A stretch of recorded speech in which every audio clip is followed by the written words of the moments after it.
Hey everybody, thanks for joining us. This is Michelle Hensley, sitting here with Pastor Hubert Nolen, co-founder and executive director for Hope Center Indy. How are you? Doing well. Good to be here today. It is good. It is good for us to sit and chat. We're going to start right off talking about Hope Center Indy. Some of our listeners may be familiar with Hope Center. Other people may not have any idea what Hope Center Indy is. So can you give us a good description of what exactly is Hope Center? Yeah, so Hope Center, our mission statement is imparting hope and healing to every heart. And our niche, when it comes to our main focus of ministry, is the area of human trafficking. And so helping ladies come out of the sex trade and being exploited in their life. So that's kind of what we do, and that's what we're trying to accomplish when it comes to helping these ladies get their life back and get started again on a new pathway. So that's a pretty heavy topic. It is a very heavy topic, and it's a very dark topic when we think about the world in which we live today and where these ladies end up and what's actually happening to them. So it is something that we realize that not many people, maybe in America, have heard and followed or even are aware of when it comes to trafficking and what's happening maybe down the street or next door or even in their own community. And so being able to talk about some of those things, I think, is good, but also it can be difficult. Yeah, I'm going to stop you right there and say, okay, Pastor, that's overseas, right? I mean, there's a van that comes by, they kidnap somebody and they ship them off to another country, or, you know, that happens in other countries. That doesn't happen here in the United States. Yeah, and I think that's probably what most people have seen the movie Taken or something, and so they're aware of that movie, and it gives them an idea that that's probably what's happening. But the truth of the matter is that's probably a really small percentage of what takes place when it comes to human trafficking. And what really takes place is that people become desperate. And when they become desperate, they begin to do things that they would never do. And so what I mean by that is they begin to think about selling their daughter or their wife or their girlfriend for money. And so maybe it's a drug issue that they have, and so they sell them for drug money or for rent or money or whatever it might be, that need that is available or needed. And so they will literally just kind of, for whatever reason, become illogical in a decision-making process, and they are willing to begin to sell someone that they know. And that's what's really hard, and it's difficult. And when people hear about family members selling their own family members because of their drug addiction or rent money or just hardship or something like that, then it's hard for them to comprehend that because we don't understand that really. And you know that firsthand from the women that have come through Hope Center. Exactly. You've heard their stories. Yeah, and we were saying at one time that about half the girls who are in our program were sold by their own family. And I'm not sure exactly of that figure today, but I would say it's still probably pretty close. And that's one of the reasons why they have such a difficult time overcoming what they've gone through, because the people that should have loved them the most and they could have trusted the most were the ones that betrayed them and hurt them the most. And so for them to really go through that healing process and to think that through and be able to come out on the healing pathway is difficult for them. I remember once I heard you say, I believe it was 700 Club. You did an interview with the 700 Club, and they did a episode on Hope Center. And you said, if there is a zip code, there is trafficking. Mm-hmm. I mean, that's a pretty bold statement. Is that pretty accurate? Yeah, so sometimes I'll just say to people, because they usually think of overseas or large cities or inner city or something like that. And so I often say to them, what's your zip code? 46176, 46239, whatever it might be, right? And I say, whatever your zip code is, there'll be a girl trafficked in your zip code tonight. Yeah. And that makes people really stop and think about, wow, I had no idea that some girl will be exploited and will be abused tonight in a sexual manner for money. And so, but we know that's true. And when we go out to even talk, whether it's in convocations of schools or whether we are going to the Lions Club or the Rotary Club, or when we're just sharing things about awareness, I think some people forget that it's around us, but we don't have eyes to see it. And so we really need to have our eyes open when it comes to what's taking place. And I would say almost all of us at one time or another have seen something that caught our attention that made us feel a little uncomfortable. I remember a couple of years ago, I was at a restaurant, and I just noted this older gentleman with this younger girl sitting there with him, but I could tell that she was really nervous and upset. And I wanted to kind of go over to her table and say, everything okay here? Do you guys need something? What's going on? But I didn't. And that's when you probably should obey those promptings. But I would say that that girl was being trafficked. And she was really nervous. She was upset. And you could pick that up just by seeing it a little bit. And so whether we're in Walmart or whether we're in some store or restaurant, wherever we might be going in and out of a truck stop, sometimes when we stop while we're traveling, you will probably see it. And it's around us, but we're not thinking that way. And we just know that girl was crying, or that girl looked upset to us for whatever reason. So being able to bring that to a conclusion, wrap our heart and mind around it, and then to think, oh my, I wonder if that girl is being exploited, is what we have to ask ourselves. Yeah, isn't it worth asking? Mm-hmm. Even if it's embarrassing, even if you're wrong, what if you're not? Yeah. And I think the challenge too is for us, we don't really know what kind of response that's going to bring. Whether the girl's going to be really shy and quiet and say nothing, or whether the person is going to become really defensive that is actually pimping the girl, or who has the girl with him at the time. So. But yeah, it's one of those challenges. I think it's all Christians, whether it's our sharing our faith or doing the right thing, or maybe helping the homeless or whatever it might be that we see on the side of the street or the road. Doing something is always difficult because we're not quite sure how to respond and how to react to that. So you said one of the first things people have to do is understand it is happening right here. Mm-hmm. Like this is not something that's overseas. And not only that it's happening right here, but it's not just in the economically challenged areas, it's everywhere. I remember we had a lady that was in our program, and she was scared to deal with the police because she had actually been trafficked by a police officer. She had, had police officers that had visited her. And so this is not just in those economically challenged areas. It's in suburbia. It's right next door to you. It's all over central Indiana, all over the Midwest, all over the United States. Yeah, so when we think about international, it is definitely a problem overseas, but it's also a problem right here in America. And part of the reason for that is because we are affluent and there is money. And so human trafficking kind of follows the money, because that's why they're exploiting them. They're exploiting them for financial gain. And when we think about these different areas, whether it's our city, I remember reading some stats a couple years ago that Fort Wayne was the number one trafficked city in Indiana. And then it really surprised me to see the second location, and that was Carmel, Indiana.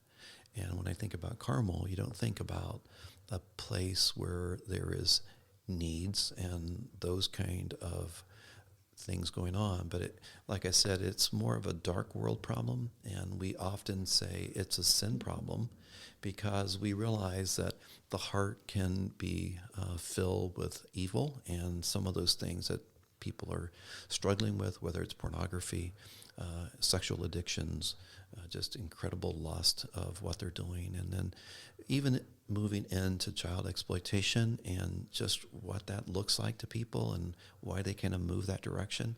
So, but yeah, it's just all over. And I think helping us to understand that everybody can go there if you really wanted to go there. I mean, none of us, we often say this, there is no temptation taken you such as common to man. I mean, we can all be tempted in all these different areas.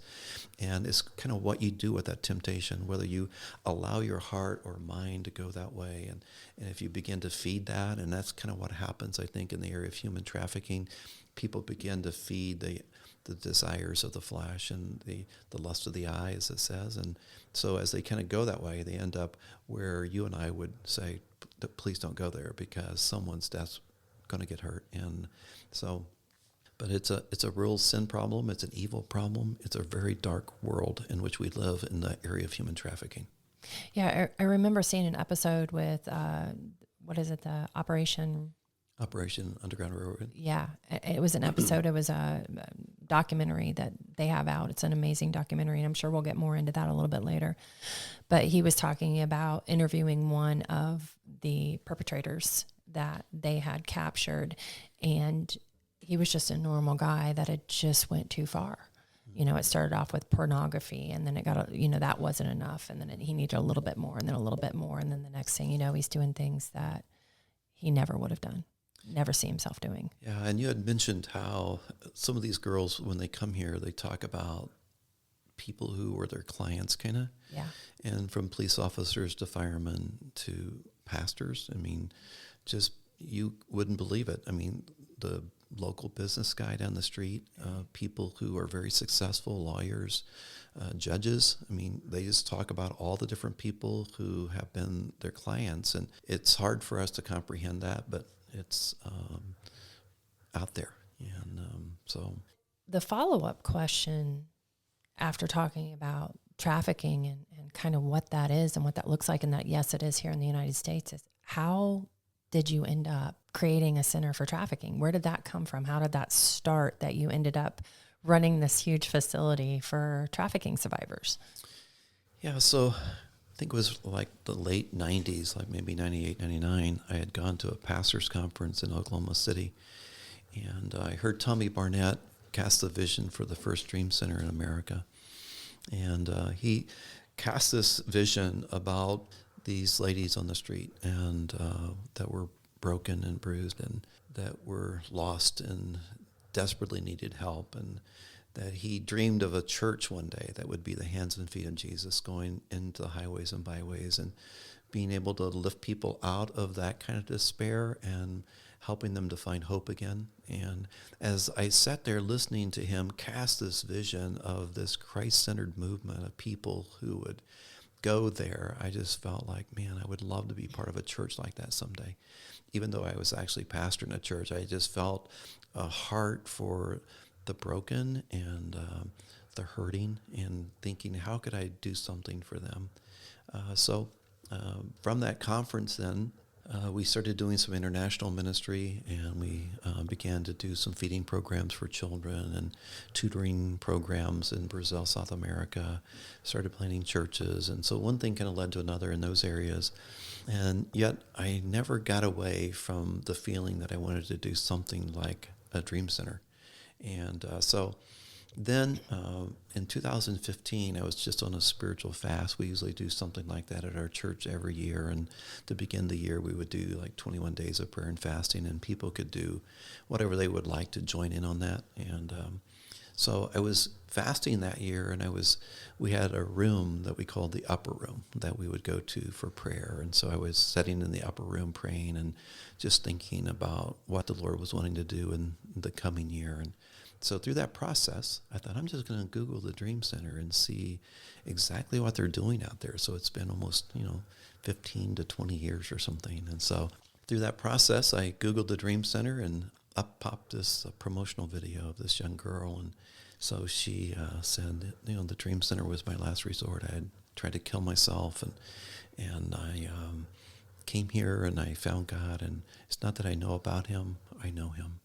And now I have a purpose for living. And so as I watched her testimony and all that was going on with the Dream Center, all of a sudden I just started weeping. I mean, literally just wept. And there was a couple of reasons for that. One was I was so grateful for the grace of God. I don't care who you are, where you've been, or how low you've got.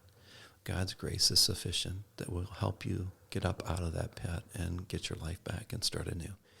And then the second reason, I think the Holy Spirit was saying to me, it's now or never. You're not getting any younger. So if you're ever going to create something like the Dream Center, you're going to have to start. And so I thought, you're right. So that's when I decided to share with the Board of Elders of the church that I had pastored for 33 years. I was going to step aside, create the Hope Center.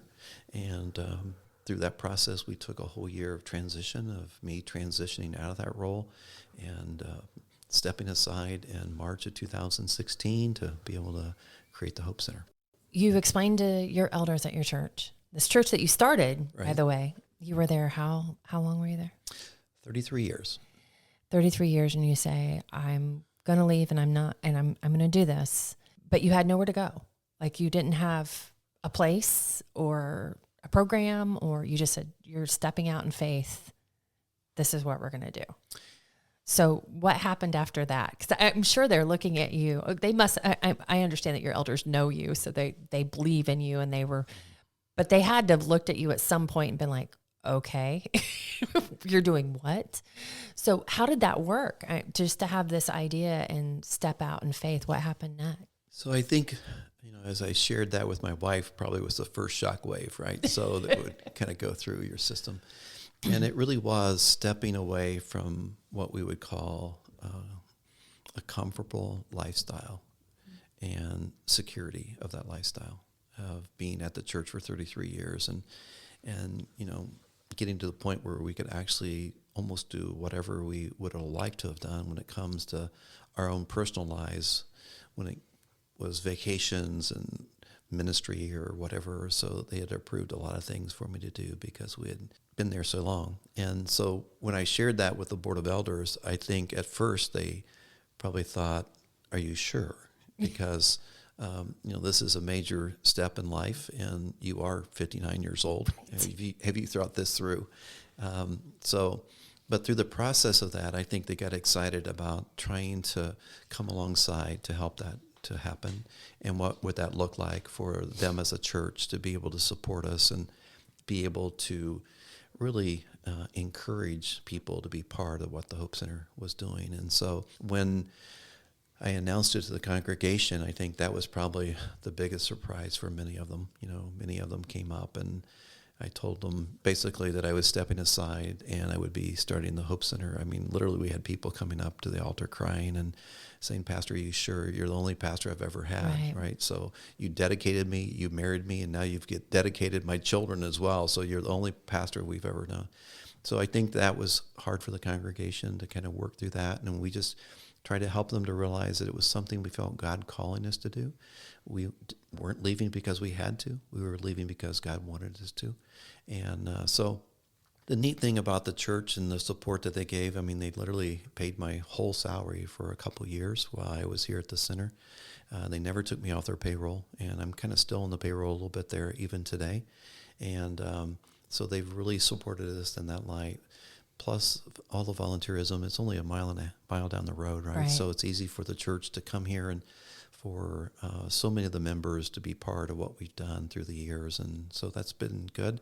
And then they've had me back many times to speak and share about the Hope Center. And so I think through that process, it's been a really healthy thing, and the transition's been really good. We did everything we could when it came to transitioning and handing the church off well to the pastoral staff. And so it wasn't like I was the only guy on staff, right? So I was just one of the pastors, and so there was like 8, I think, at the time. And so we literally hired one of the associate pastors, who's a very gifted gentleman himself. And so really the church hasn't missed me at all. And it's, it's gone on without a beat, right? So it's been good to see and how God's blessed it. And that's exactly the way I would have wanted it. And if the church would have somehow stepped backward and would have lost members and gone through all that, then I would have really felt like I kind of failed in the light of helping them to realize that Jesus is why you were here, not me. And so that's been really good on my end to see what the church has continued to do and how he has blessed that. And so I can just applaud it and say, thank you, Lord. I'm grateful I was able to give my life for that for 33 years. And now I'm excited about giving my life here for the Hope Center. That's awesome. Talking about here, how did you get here? And this is a big campus. This is 210,000 square foot and 25 acres. It's 25 acres. Yeah, just a little over. Mm-hmm. And, but when you left the church, you did not have a facility. So how did you get here? Yeah, so in March then of 2016, my son David and I, we stepped out by faith to start the Hope Center. And in the very beginning, it was like I would drive by the church, which was really weird because my car automatically turned in there for 33 years, right? So it was like it went straight and didn't understand where it was going. So, and I would end up at Starbucks for 2 or 3 hours working on the Hope Center. You can only drink so much coffee. And so finally, I had a gentleman call me and wanted to know how we could help. And I said, well, do you have any office space? And they actually did have. And so they offered me a free office. So free is good, especially when you're starting out with nothing. Free is good. Free is always good. And we say that here at the Hope Center a lot. Free is good.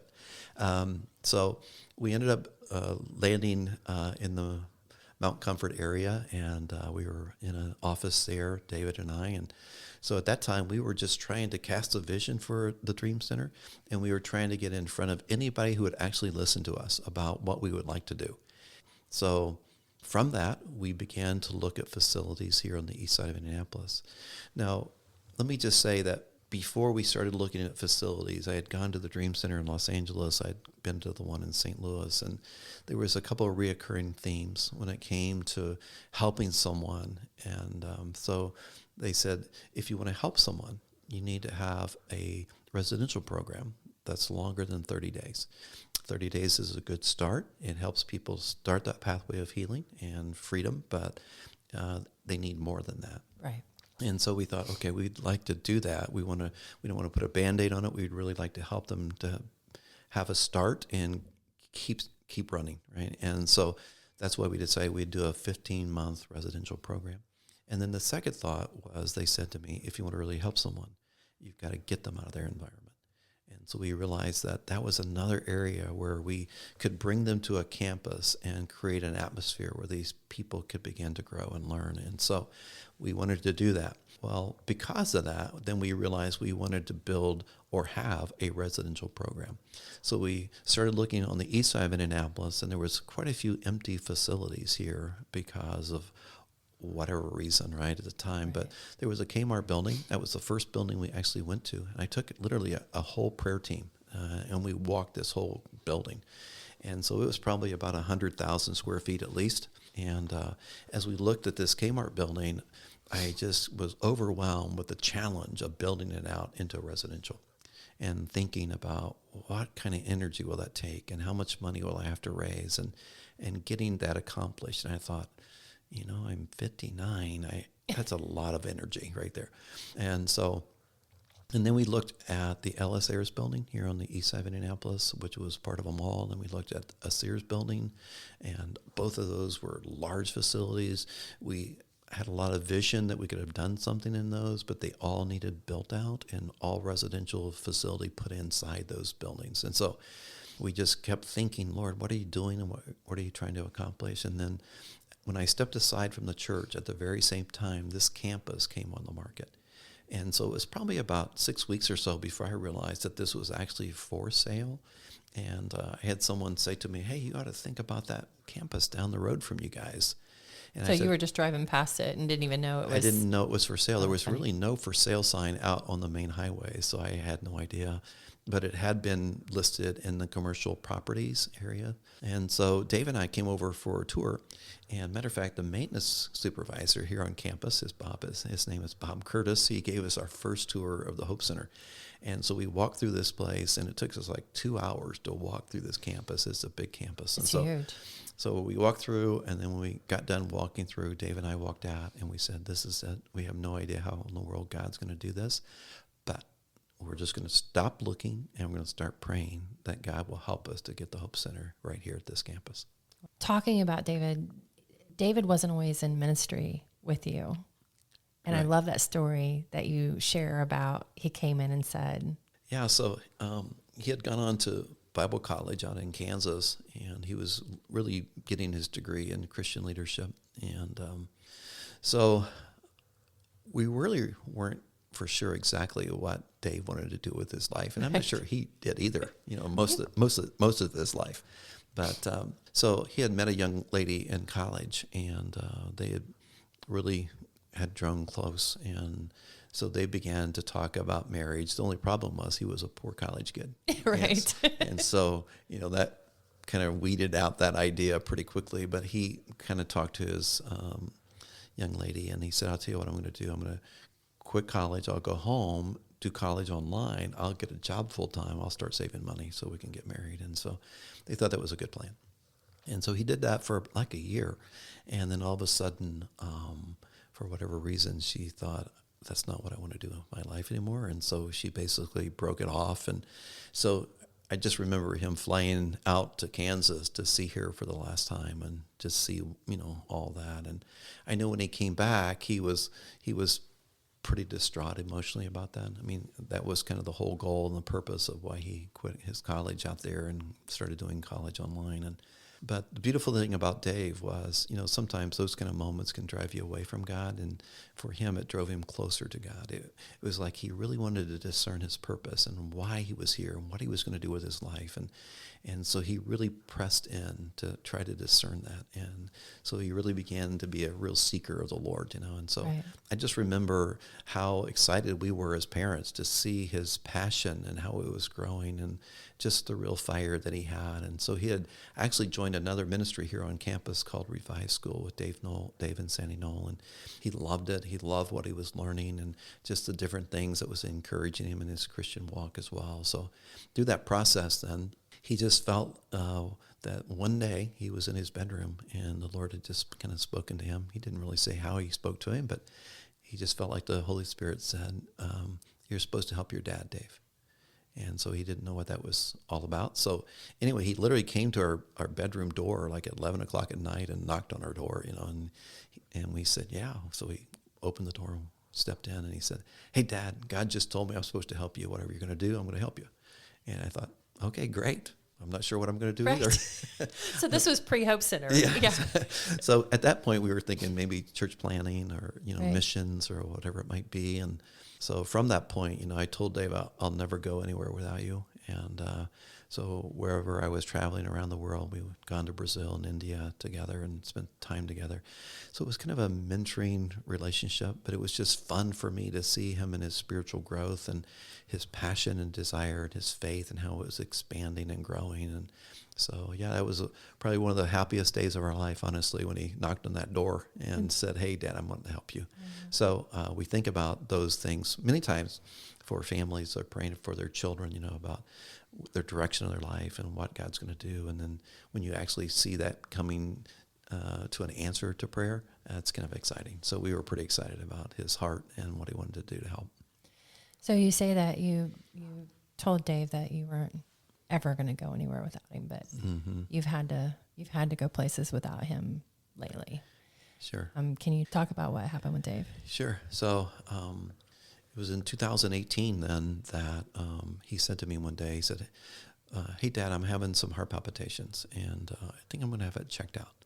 And so my response mostly was stop drinking so much caffeine or eating too much sugar. Right? He was always walking around with coffee in his hand, so right? I was thinking more of those kind of things, and then actually there was something wrong. And so in my own life, I've had some heart palpitations and those kind of things, and so it's never been really anything serious. So he said, no, I think I'm going to get it checked out. So he did. To our surprise as a family, he was diagnosed with a heart defect from birth, and they said he was born with a bicuspid valve for an aorta instead of a tricuspid valve. And they said, man, you're young and you're strong and you're healthy, so we're just going to keep an eye on it. Now, the funny thing to us was that he had participated in athletics through high school, and none of his physicals showed that and never came up. So that's why we weren't real concerned, even after they told us that, because, like I said, he played basketball even in college. And so we thought, wow, I always teased him that he was a step slow. Maybe that was why. He only had 2/3 of the blood going right. through his heart instead of all of it. But he could shoot it. That's why he could play, right? So anyway, then in January of 2019, about 3 or 4 months later, then he said, hey, Dad, I'm still having some heart palpitations. I'm not feeling well. I'm going to go back to the doctor. And so he did. And then when he did, he found out that for whatever reason, his valves had stopped closing properly. So it wasn't completely closing. And so the surgeon says, man, now we're going to have to do something, and we're going to have to replace your valve. And so we did our homework. At least we talked to the surgeon and tried to figure out everything. And so for someone of David's age, at the age of 28, Right.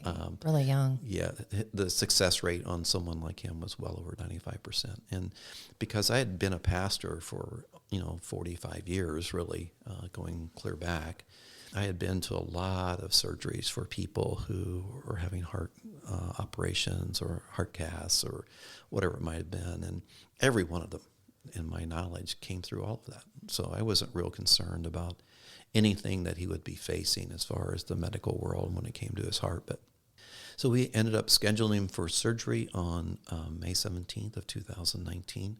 The surgeon came out and said it was absolutely perfect. It couldn't have been better. And so we were pretty elated about that. I mean, that we were pretty confident about that. And when I say that we had zero doubt that David was going to be fine, that would be true. I don't think anybody did. And you say we. He had just gotten married. Right. So Stephanie and so they had gotten married here in November of 2018. And so Stephanie, her mom, my mom, Dave's mom, and of course myself, I mean, all the Hope Center staff, I mean, all of our... The whole campus. Yeah, no one absolutely. would have ever dreamed that there could have been something wrong. So anyway, he came out, said absolutely perfect, so we were elated about that. They lived here on campus, Dave and his wife, because we have 7 3-bedroom, 2-bath apartments, and she was a res tech working with the ladies upstairs, and so we have 24/7 care. You have to have shifts all around the clock, and so she was one of those night shifts as well. So he had come down to his office 14 days post-op and was just looking at his email, I'm sure, and listening to his voicemails and answering some of those things, and had gone back upstairs, and he had called my wife, and he said, I'm having some arm pain and chest pain, and even in my neck I'm having a little discomfort. And so she said, well, call the surgeon just to make sure everything's good. And so he did, and they said, that's pretty common. We literally kind of opened you completely up. And so because of that, you're going to have some of those ongoing pains and discomfort. And so they said, hey, just go ahead and take some pain pill. And so he did, and the pain went away. And so what we know now is it masked it. And so the pain went away, but there was a bigger issue happening. And so then that night, about 2:30 in the morning, I think, we got a phone call and said that Dave stopped breathing. Please come quickly. And so I just remember from that moment, it was like our life was in a fog or something. And just trying to get dressed quickly, knowing that he had stopped breathing at that point, we knew that it was very serious. And we knew that the EMTs were on their way, rescue was on their way, but they hadn't quite arrived yet. So we got completely dressed as quickly as we possibly could. We jumped in our car. We started calling our other children as well, telling them to come to the center and what had happened, and that Dave was not breathing. And so we got about 15 minutes away from the center, and my phone rang. And when my phone rang, the person on the other end just said, Pastor, we're so sorry, but they have pronounced David dead. And it was like this incredible dark cloud. And the only thing I could really say was, oh God, no God, can't be. This can't be happening. Not now, not in their life, not in his life, And Tanya, my wife, just literally completely shut down. It was like shock, like she didn't cry. She couldn't comprehend it. She just couldn't go there. It was just like, no, I can't even think about that actually happening right now.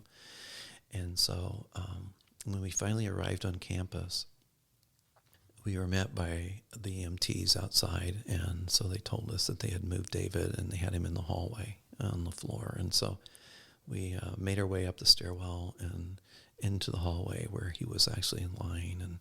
And when we kind of sat down beside David, of course Stephanie was there as well, and just trying to wrap our heart around that. And I was just saying to the Lord, and I was saying to Dave, just breathe, man, just breathe, and you just want so badly for him to wake up, because you just can't comprehend that this could be the end of the road as far as his life. And so,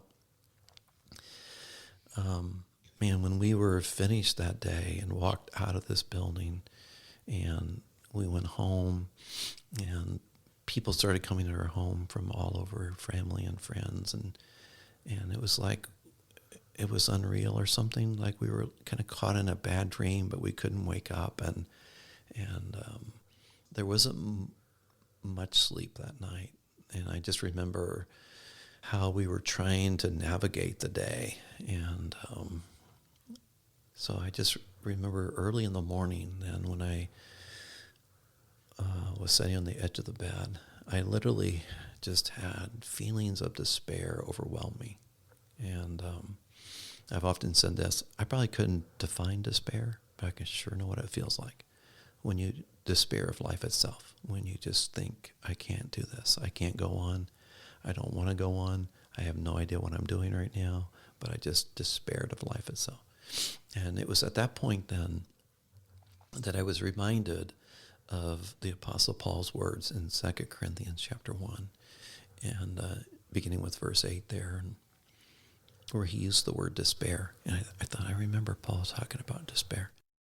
All right, so I was kind of sitting on the edge of my bed there, and I took out my little Bible on my phone, and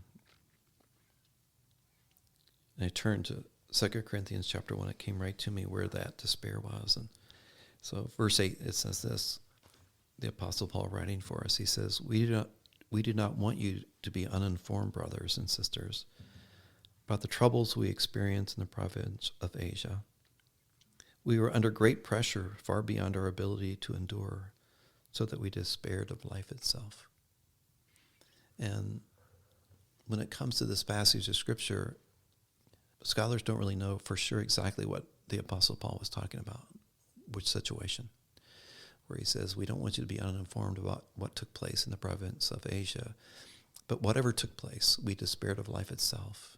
What many people believe happened to Paul was when he was fed to the lions and literally died. He despaired of life itself and literally died. And that it was God who resurrected Paul and just gave him his life back. And so with that in context, he goes on to say, indeed, we felt we had received the sentence of death, but this happened that we might not rely on ourselves, but on God, who raises the dead. And so I just remember sitting there on the edge of my bed that day, and I was reading this passage of Scripture. We don't want you to be uninformed. We want you to understand why this has happened, that you will not rely upon yourself, but on God, who raises the dead. And as I was reading that passage of Scripture, it was like this weight of mourning, this weight of despair literally kind of lifted off my shoulders. And it wasn't like I wasn't going to miss Dave, because I'm going to miss him, and we still miss him all the time. But the despair of his death had lifted off of me.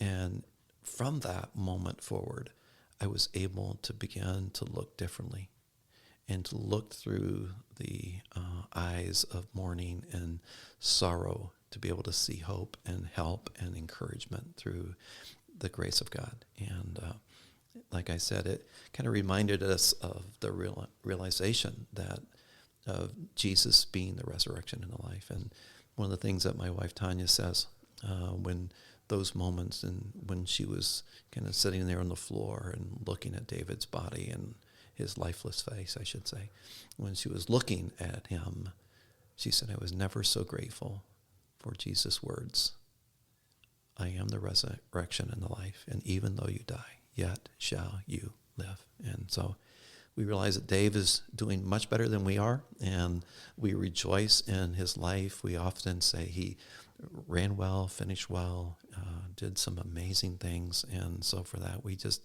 applaud God, and we are so grateful for what God had done through his life. And, you know, the other thing, we often say God is good, and God is good all the time. And circumstances do not change the goodness of God. And when I think about God's goodness in our life, you know, you always have to, what happens too often is people look at their problem, and their problem is big. And I often say this: don't look at your problem, look at the cross, and look at the cross in front of your problem. If you look at the cross in front of your problem, you'll never doubt the love of God for you. If you put your problems in front of the cross and it blocks the vision of your view of what Christ has done for you on the cross, then you'll begin to doubt God's love for you, because our problems can overwhelm us.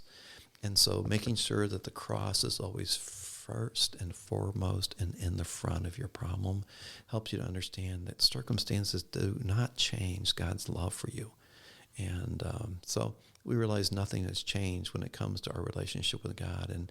And I like to tell the story about, for a year and a half, Tanya and I came over here to the prayer center on a Sunday night together by ourselves, and we would stay in here and we would kneel and pray and worship and cry and pour our hearts out to the Lord, and we would find strength to live another week without David. And so we literally just kind of learned to encourage ourselves in the Lord, as it says, as David encouraged himself in the Lord from 1 Samuel. And that's kind of what we learned to do. We didn't really know what that was like, right? So you have to learn how to encourage yourself in the Lord when you've gone through incredible times of loss and despair. And that's what we did. And today, my wife often says, I wouldn't want you to go through what we went through, but I sure would like for you to know Jesus the way we know him today, because it took us to new depths of appreciation and love and comfort and assurance. And it really does, honestly, pluck the world out of your heart, because nothing matters to you when it comes to the world. And so you kind of go through that suffering, and some of those things is some of the greatest lessons that any of us will ever learn. And I just remember going to pastors' conferences through the years and hearing pastors share about how their son died or their daughter or some tragic situation. And I'd often say, God, I could never, ever go through something like that. Please don't ever let me face something like that. But we found that God's grace is sufficient. And when you go through those kind of moments, man, you just got to keep looking up, and you got to realize that God is there. And when it says that God is close to the brokenhearted, he really is. And he comes to bind up our hearts. So it's a wonderful thing. And we have a memorial wall here now about David. And so I kind of walk by that wall every day, usually say, hey, Dave, I love you. And realizing that that's kind of what's happening. He's here, he's left his footprint, and we're looking forward to seeing him again. One of the things that he liked to tell this story about here at the center, him and I would do tours often. So sometimes we were doing 9 o'clock tours on Saturday and 10:30 tours. And so him and I would kind of do different ones. And so one day he had just did a tour, and there was some elderly ladies on this tour. And so Dave was kind of a showman a little bit. He enjoyed charming it up with the older ladies. But this one older lady said to him, she said, young man, you are the best tour guide I have ever had in my entire life. And so his mom was just sitting over here just a little ways from that. And he said to this elderly lady, he said, could you say that a little louder? That's my mom over there. So he enjoyed kind of ribbing like that a little bit, And so then he added this to his story afterward. She said, yeah, you're the best tour guide I've ever had. You're so much better than that old guy that does tours here. So he was always trying to do those kind of things. But we enjoyed that. And so we say this now. Man, we can't wait to get to heaven to have the best tour guide the Hope Center's ever had give us a tour around heaven. So we're looking forward to that day and what that'll be like for us. And I kind of hate it that he's going to get to show me around. I really wanted to do that for him, right? I'll have to humble myself, let my son show me around heaven, but that'll be good. Well, thank you for being so vulnerable and sharing with us. I know moving forward, there's so many stories about Dave. I mean, you can't talk about the Hope Center without talking about Dave, and his vision and his presence and his influence is just in every inch of this place. So moving forward, I think everyone will enjoy those stories. Yeah, thank you.